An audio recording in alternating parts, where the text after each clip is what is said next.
Good evening, I'm Marivelle Tarouk. We begin with breaking news in Etobicoke, where homicide detectives are investigating a death of a man just south of Kipling Avenue and Steeles Avenue West. Here is a look at the scene tonight. Emergency crews were called to this location just after 7:30 this evening. When they arrived, they found a man without vital signs inside a car. He was pronounced dead at the scene. We will bring you more details as they become available. Turning now to another developing story tonight. Despite bargaining into the weekend, some 55,000 educational support workers in this province will begin job action Monday. Among those set to work to rule, clerical staff, education assistants, custodians, and more. So what does it all mean for your child when they head to school in the morning? Our Angelina King is live outside the Sheraton Hotel where talks broke off this evening. Angelina, what can parents expect tomorrow? Well, first thing, parents will be taking their kids to school tomorrow. Schools will be open, classes will be on, core services will be in place. Some things will be missing. There'll be less supervision, less school cleaning. The union sent a list of things to its members for them to not do. I want to give you a few examples here. So clerical staff will not be updating the school website or social media. They won't be administering medication or finding replacements for staff absences.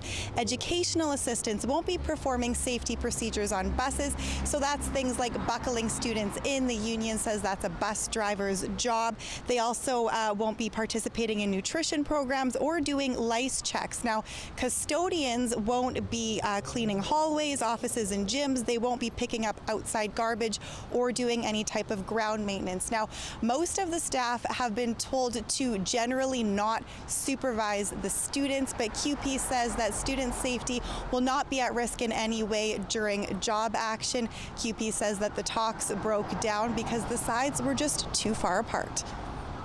When you're not able to provide language that ensures that boards do not have unlimited power to cut jobs, then we have a problem. Now it becomes just a stopgap measure instead of addressing the real need, which is minimum standards of service within our schools. The education minister released a statement saying that he's deeply disappointed that CUPE walked away from the talks, saying in part, the Crown and the employers tabled a reasonable offer and expanded our offer through the negotiations with one interest in mind, landing a deal that keeps our kids in class.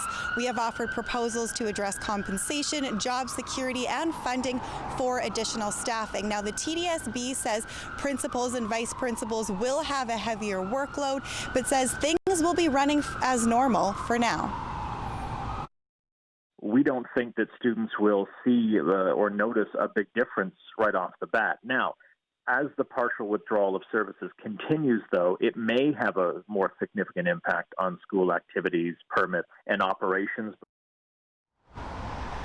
The TDSB says that action will be taken if health or safety ever becomes a concern, but says it's too early to speculate right now what that would look like or when that would be. When it comes to bargaining, all sides want to go back to the table, but right now no dates have been set. Maribel? Is unfold tomorrow. Thanks for this, Angelina. A man was shot and killed Saturday night in North York. The shooting happened at a home in the area of Sunnycrest Road and Rockford Road. When emergency crews arrived, they found a 25-year-old man suffering from gunshot wounds. He was pronounced dead on the scene. It was just one of several shootings to hit the city overnight. CBC's Talia Ricci reports. Witnesses tell us this shooting happened at a birthday party and that the location was an Airbnb. Toronto police were called to the downtown condo at Wellington in Portland around 1:30 a.m. Reports were anywhere from 4 to 5 shots were heard. Our units responded and they did find a woman, the victim of a shooting, and her injuries were quite extensive. So she was actually rushed to a trauma center. Police say the woman was in her 20s. A second victim, a man, made his own way to hospital with less serious injuries. They were not able to confirm if the shooting was targeted, and they're still searching for suspects.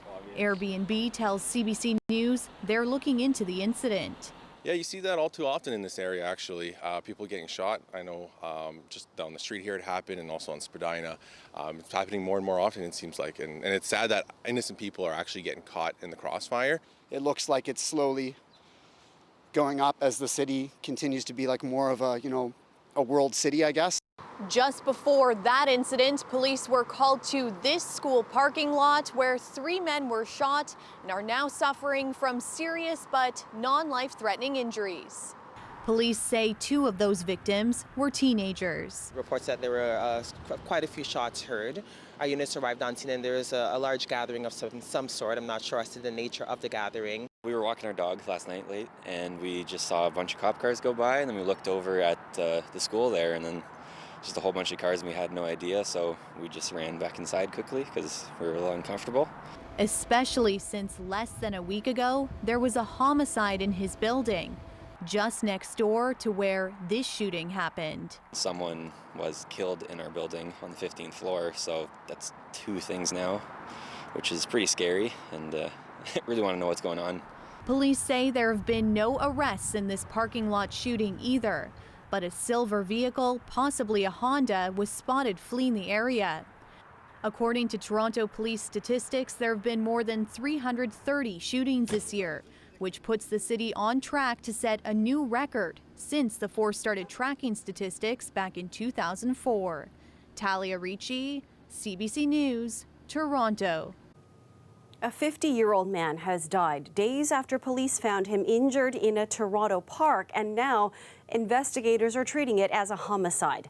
Police were called to George Hislop Park Tuesday morning, where they found Robin Bacito with obvious injuries. He was taken to hospital and died on Friday. Anyone with information is asked to contact police. And Chief Mark Saunders will join Matt Galloway tomorrow on Metro Morning to discuss the latest rash of gun violence and the increase in pedestrian fatalities on the streets of Toronto. That is tomorrow morning on CBC Radio 1. Well, 6 people have been injured in a shooting outside a nightclub in downtown St. Catharines early this morning. Police were called to Karma nightclub near St. Paul and William Streets around 2:30 a.m. Paramedics found 4 males and 2 females with gunshot wounds. 2 of the victims are in serious condition and were taken to an out-of-town hospital. The others were taken to a local hospital, and police are asking anyone with information to come forward. A 20-year-old man is dead after his vehicle crashed off Highway 401 and ended up in a ditch in Scarborough early this morning. It happened near the westbound collector lanes of the 401 at Warden Avenue just after 3 a.m. Police say the driver, who had his G1 license, was unable to negotiate the ramp onto the highway, and his car ended up in the ditch. The man was ejected from the vehicle and was pronounced dead at the scene.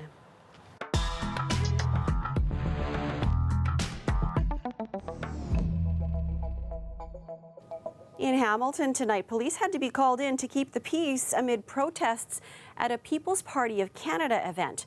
The CBC's Shannon Martin was there. Maxime Bernier was here at Mohawk College in Hamilton hosting a panel discussion called Uncensored, the State of Free Speech in Canada. And he was hosting it along with an American political commentator and YouTube personality, Dave Rubin. There were calls days ago for the school to cancel the event over fears of violence breaking out, and certainly there were some tense moments outside. About 200 people had gathered carrying signs and chanting.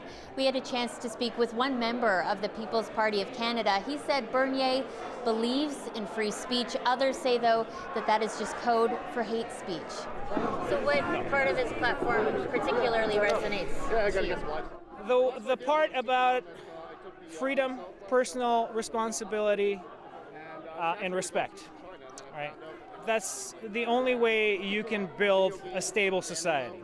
We are wasting too much energy trying to go against climate deniers, to go against people who would reject the immigrants who come to this country, even though they have so much to offer, and really make a contribution to what Canada is now. I feel sad, right? Terrified that the worst elements in our society are standing right over there.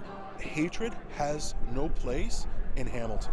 I'm overwhelmed. I had to walk to my car, as I said, and because I was breaking down. This is my college. We had a chance to speak with Bernier earlier and asked him why Hamilton. Those who called for the event to be canceled said that Hamilton has really become known as the front line for hate in Canada and thought his decision to hold the event here was deliberate. Here's what he had to say.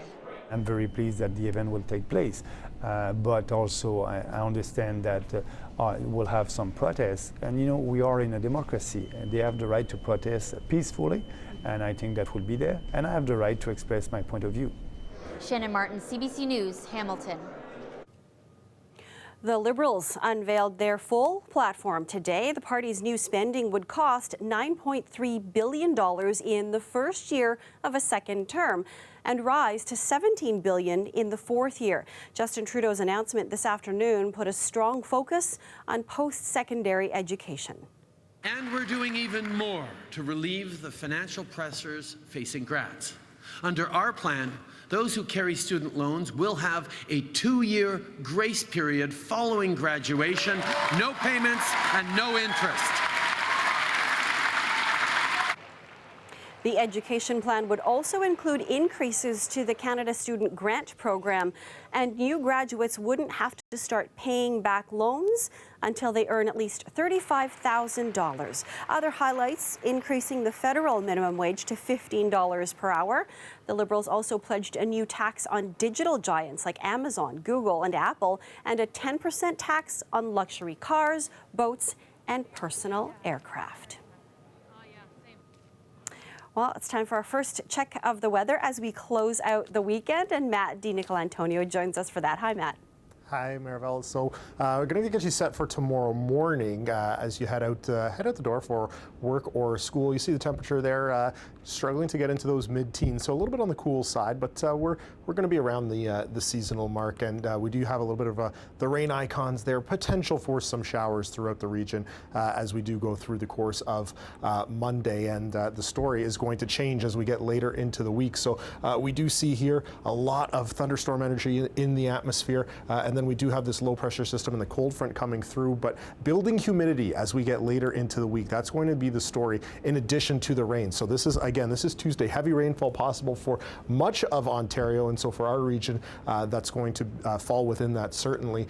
We don't expect it to be severe in nature, but we are expecting heavy rainfall with some strong winds. But check out the humidity as we get into Tuesday, feeling like 38 in Toronto, 37 in Hamilton. So that's really the story, is in addition to the storms coming through, we have the humidity building as well. But just as quickly as it comes, it's going to head out as well. So look at Monday, Tuesday, Wednesday feeling like 19, 38, 21. So the humidity comes and then it goes, and then we return back to our seasonal temperatures with a little bit of rain on Wednesday as well.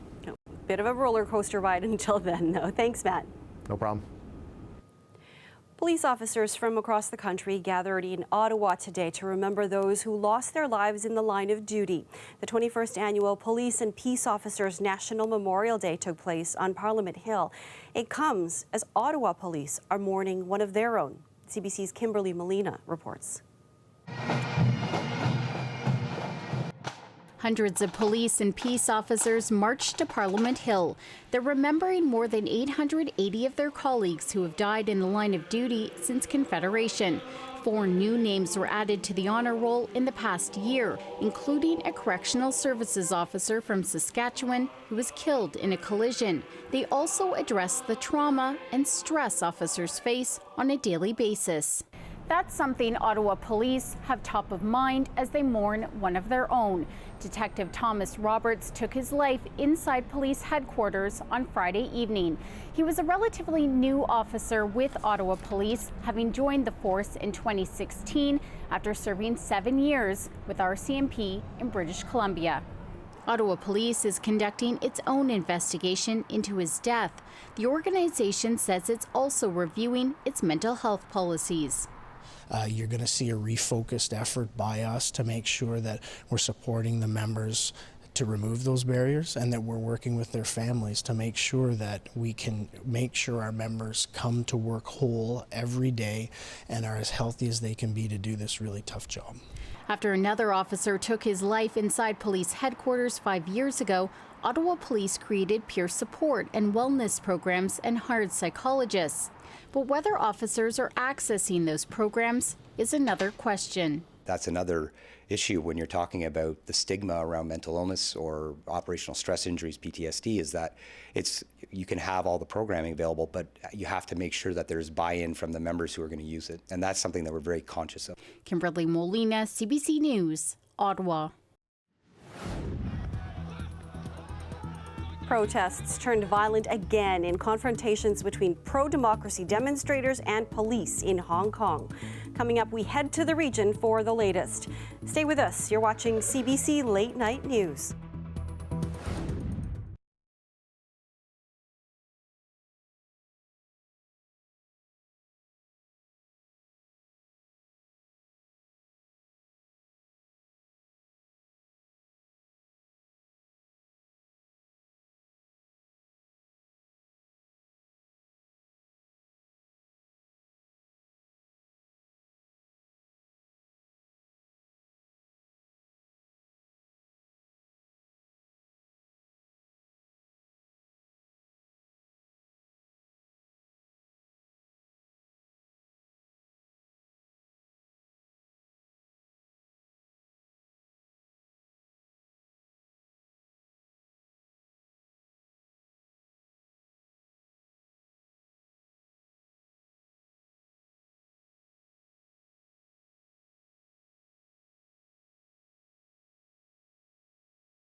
Hong Kong's busiest commercial and shopping districts were thrown into chaos today.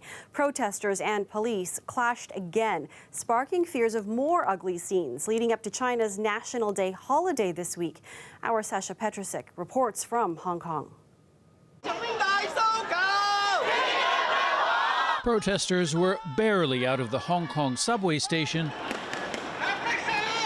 yet round after round of tear gas was already flying at them. This was unusually aggressive for the police, targeting a protest they declared illegal. But if it was meant to discourage, it didn't work. Such is the anger at the Hong Kong government over ignored demands for more democracy and an inquiry into police brutality. The government didn't do anything yet, so we have to continue to stand out. 17 weeks of this, backed by a community that's lost trust in the police. You are the real terrorists, this woman yells at officers. Undeterred, hundreds of thousands jammed the streets today until more gas. Loads and loads of tear gas coming out. You can hear it popping. The protesters are trying to send it back, to throw it back, but that's not being very effective. You can see it's full in the air. There are many, many more people back there, but these are the front lines. The front lines started throwing bricks at government offices. Then things got really ugly. Hundreds of officers suddenly burst from the building.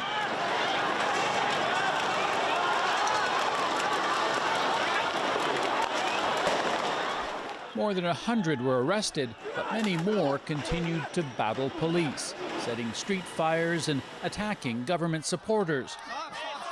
It was perhaps the most violent day yet for these demonstrations, but it could get worse this week, as protesters plan to disrupt China's national holiday celebrations.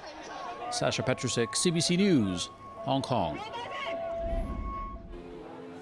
And here in Toronto, pro-Hong Kong protesters gathered at Nathan Phillips Square, some dressed in yellow hard hats and carrying umbrellas, symbols of the protest movement. They are seeking to raise awareness and to rally in solidarity with the demonstrators overseas.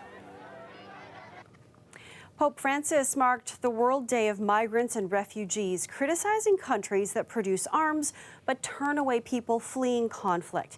The Pope also unveiled a sculpture, the work of a Canadian.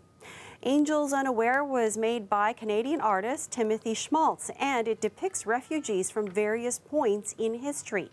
The church instituted World Day of Migrants and Refugees in 1914, the year the First World War began.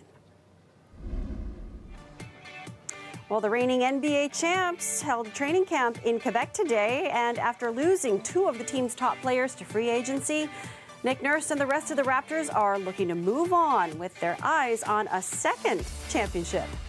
We're back with more news after the break. You're watching CBC Late Night News.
An early blast of winter has residents in Calgary and other parts of Western Canada looking for their shovels. Much of southern Alberta remains under various watches and warnings tonight, but clearly not everyone was deterred by the early arrival of winter.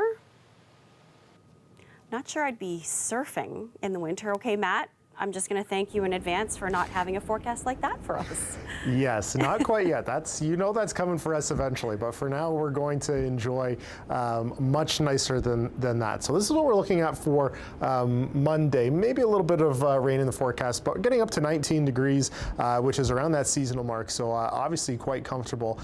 And don't get the sweaters out, or at least put the shorts and t-shirts away quite yet, because Tuesday is going to be a sticky one. As we do have this low pressure system moving through, and that cold front's really going to be the trigger. So humidity and a round of showers, scattered showers in the warm sector is what we're looking at for Tuesday. A lot of instability in our region, and it's a really widespread risk. So our region here, the GTA, is certainly within that area that's going to see the potential for some wet weather. Not a total washout over the course of Tuesday and into Wednesday, but still going to see some rain. And here's what I was talking about, feeling like 38 in Toronto and pretty much the entire surrounding region into those high 30s. But then look at this, just the very next day on Wednesday, as the rain sweeps through, the humidity disappears with it. 21 in Toronto, 24 in Hamilton, 21 in Guelph. Although we are going to have the potential to set, so Tuesday is October 1st, so the first day of October, we're going to have the potential to challenge some all-time October temperature records. So you see the ones in red here, London and Hamilton. A record is likely, and a possibility for Toronto and Windsor as well. Same story with the humidity on Tuesday. Some of these records will be challenged. Hamilton and London, not as likely out in hot Ottawa and Montreal, but certainly a possibility that we're going to see that. And then as the system moves out, the temperatures drop, but the continuation of rain through Wednesday. This is the 7-day for Toronto as we move towards the weekend. I know that's still a little ways away, but certainly looks like it's going to be nice and comfortable as we get later through the week as well. Quite the wild swings. All right, thanks, Matt. Absolutely, no problem. Well, you may have noticed them riding along the waterfront this morning. Hundreds of dapper gentlemen hopped on their motorcycles to support an important cause. Traditionally, men don't take good care of themselves. A lot of these causes, including mental health and suicide prevention, is a taboo. This event particularly allows for people shoulder to shoulder, get together, talk about what they're going through, and also share their passion for motorcycles. It is the largest motorcycle charity event in the world, and they call it the Distinguished Gentleman's Ride. Almost 400 well-dressed men got on their vintage motorcycles and rode from the Budweiser stage to the Scarborough Bluffs. Money raised goes towards prostate cancer research, men's health initiatives, and suicide prevention. We want to return to our breaking news tonight. Homicide investigators are on the scene of an Etobicoke strip mall where a man was found dead in a car this evening. Here is another look from the scene tonight. Police were called just after 7:30 this evening to an area south of Kipling Avenue and Steeles Avenue West. We are expecting to have an update from homicide detectives overnight. We'll have more on this breaking story tomorrow on Metro Morning, starting at 5:30 a.m. on CBC Radio 1. From all of us here, good night, everyone.